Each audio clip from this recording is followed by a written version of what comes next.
The Vivo G2 marks a significant milestone as the first G-series phone from Vivo, recently unveiled in the Chinese market. This device, initially spotted in the Google Play Console database, is now officially listed on Vivo China's website.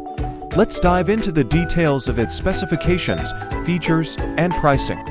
The Vivo G2 boasts a 6.56-inch LCD panel with a teardrop notch, offering an HD Plus resolution of 1612 by 720 pixels and a smooth 90 Hz refresh rate. It runs on the Origin OS 3-based Android 13, ensuring a user-friendly and up-to-date experience. For photography enthusiasts, the phone is equipped with a 5-megapixel front-facing camera and a 13-megapixel rear camera complemented by an LED flash. Performance-wise, the Vivo G2 is powered by the Dimensity 6020 chipset, paired with up to 8GB of LPDDR5X RAM. Storage options are generous, with up to 256GB of UFS 2.2 storage. And there's a microSD card slot for additional space.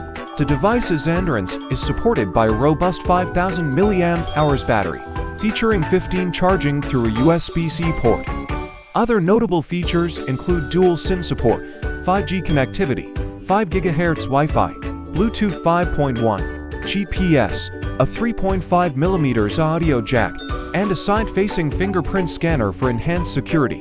Interestingly, the Vivo G2 specs and design suggest it is a rebranded version of the Vivo Y36i, which was released in December 2023. It seems the G2 is targeted primarily at the offline market in China.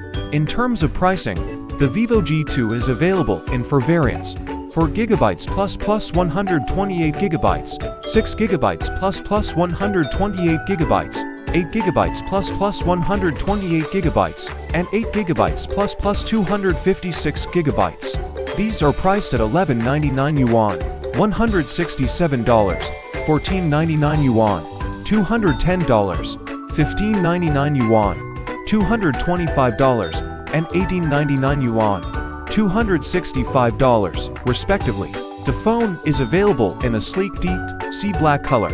This introduction to the Vivo G2 highlights its position as a noteworthy addition to Vivo's lineup, offering a blend of modern features and affordability.